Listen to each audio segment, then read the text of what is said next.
Just delay， 各位观众朋友们，大家好，欢迎您收看藏人行政中央电视台本周西藏华语新闻节目，我是本期的主持人达桑莫。本期的主要新闻有：达赖喇嘛尊者指出，慈悲与利他之心能使人身心健康。达赖喇嘛尊者和藏人行政中央祝贺图图大主教荣获全球珍宝人权奖。达赖喇嘛尊者办公室推出新版藏文官网。中共在西藏传统节日增派大批警方管控。美国议员科斯特佩里呼吁特朗普总统承认西藏的独立地位。美国驻伦敦大使馆就新疆、香港和西藏的人权问题举行座谈。驻俄罗斯代表戴洛仁波切在现代世界的宗教对话圆桌会议上发言。法国藏人透过网络庆祝达赖喇嘛尊者荣获诺贝尔和平奖31周年。欧洲各国藏人在世界人权日抗议中共侵犯人权。下面请看详细内容。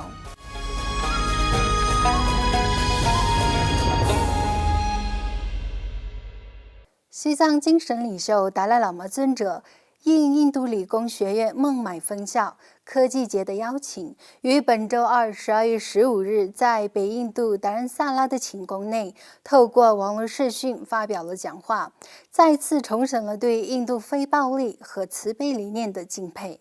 达赖喇嘛尊者就身心与健康之间的共同关系发表了讲话，并指出非暴力和慈悲会带来心灵的安宁，进而也会提升身体健康，而以自我为中心的态度将会带来问题，但可以通过培养利他心来解决。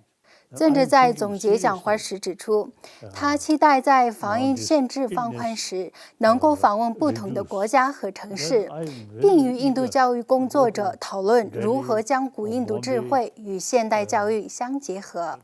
另外，上周三12月9号，国际非政府组织 Austree.org 为表彰南非前大主教德斯孟德·图图为促进世界和平、平等与人权而做出的毕生努力和杰出的贡献，因此向图图大主教颁发全球珍宝人权奖。西藏精神领袖达赖喇嘛尊者和藏人行政中央司政洛桑森格以及西藏人民议会议长白马琼乃相续致函表示祝贺。达赖喇嘛尊者在贺函中回顾了他们的友谊和精神的联系，并赞扬图图大主教一生致力于人类服务的精神。藏人行政中央司政洛桑森格和西藏人民议会议长白马琼乃也相续在贺函中对图图大主教荣获这一殊荣表达祝贺。与此同时，达赖喇嘛尊者办公室于本周三12月16日推出全新版本的藏文官网。改版后的藏文官网将可以全面的搜索和下载尊者撰写的书籍和视频等相关信息。新版的藏文官网为用户创造了一个友好的浏览体验，并增强了达赖喇嘛尊者弘法行程以及法会等活动时间表和其他相关信息。用户可在手机、笔电和平板电脑上均可访问和下载相关书籍和讯息。此外，上周四12月10日世界人权日当天，世界各地藏传佛教信众在庆祝达赖喇嘛尊者荣获诺贝尔和平奖31周年的同时，迎来了一年一度最重要的宗教节日——藏传佛教格鲁派创始人宗喀巴大师圆寂日，俗称燃灯日。然而，西藏首都拉萨的藏人民众却在大批中共军警的监控下庆祝了这一传统节日。根据西藏境内传出的2段拍摄于拉萨大昭寺和八廓街的短视频显示，大量中共军警在大昭寺的街头两旁排成数列，密切监视着在大昭寺前朝拜和祈祷的藏人民众。另外，在视频中还可以看到一架警用无人机在大昭寺上空监视着排队进入大昭寺朝拜的信众。由于中国当局封锁消息，除视频片段外，目前无法获悉更多的详细情况。另外，美国共和党众议员斯科特·佩林先生于本周三12月16号致函美国总统唐纳德·特朗普，呼吁总统让美国政府承认西藏的独立地位。议员斯科特·佩里先生在信函中赞扬特朗普总统，谴责中共犯下的恶行和强调西藏为军事占领区的倡议，并指出这一倡议得到了美国国会的强力支持。议员佩里先生呼吁特朗普总统利用美国总统的崇高地位，为600万西藏人民争取一个更加光明、独立的未来。与此同时，为了纪念世界人权日，美国驻伦敦大使馆于12月10日组织了题为“聚焦新疆、香港和西藏的人权状况”的网络圆桌讨论会。西藏、东突厥斯坦和香港的代表都应邀出席会议。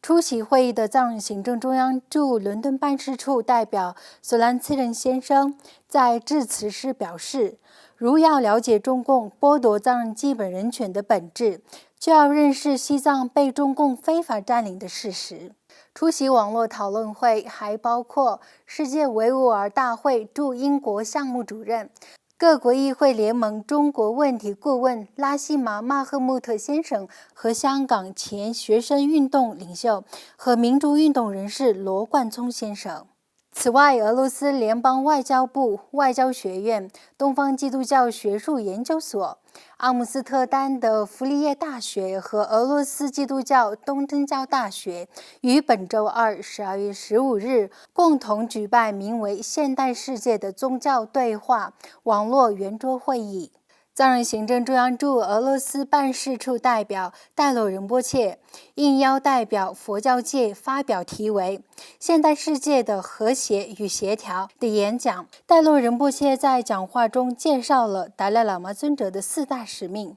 尤其对尊者倡导提升人类一体性理念、促进宗教间和谐的使命进行了详细的讲解。另外，在12月10日，达赖喇嘛尊者荣获诺贝尔和平奖31周年之际，法国藏人社区举办了一场网络庆祝活动，邀请西藏和法国政要发表讲话。活动主办方邀请藏人行政中央司政洛桑森格、西藏人民议会议长巴马琼乃、驻布鲁塞尔办事处代表扎西平措、法国国民议会支持西藏小组主席伊丽莎白·皮卡女士、巴黎副市长罗梅洛·米歇尔先生、达坡仁波切、法国参议员支持西藏小组主席布里尼女士出席活动。与会政要相续达赖喇嘛尊者为世界和平做出的贡献，以及达赖喇嘛尊者荣获诺贝尔和平奖的意义发表讲话。请继续收看今天的最后一则新闻。尽管欧洲各国的疫情还在持续蔓延，并且气候异常寒冷，但欧洲各国的藏人民众和支持者在第72个国际人权日当天举行大规模的抗议活动，抗议中共当局持续侵犯人权的行为。在奥地利流亡该国的藏人民众和维吾尔人聚集在中国大使馆前，手持西藏国旗和标语板，高喊反对中国集权暴政的口号，并敦促中国尊重国际人权义务。同样在奥地利西面的邻国瑞士首都伯尔尼，受威胁人民协会在瑞士首都伯尔尼组织了一场大规模的抗议活动。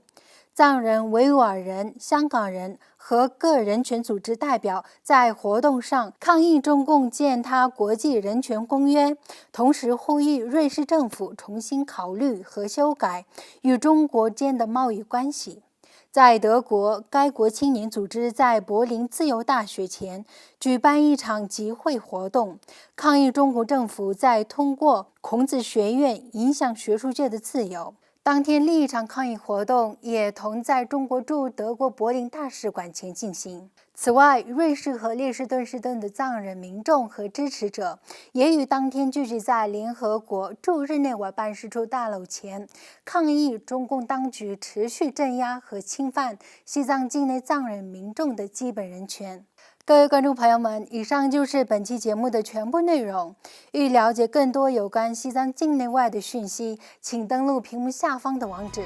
感谢大家的收看，我们下期节目再会。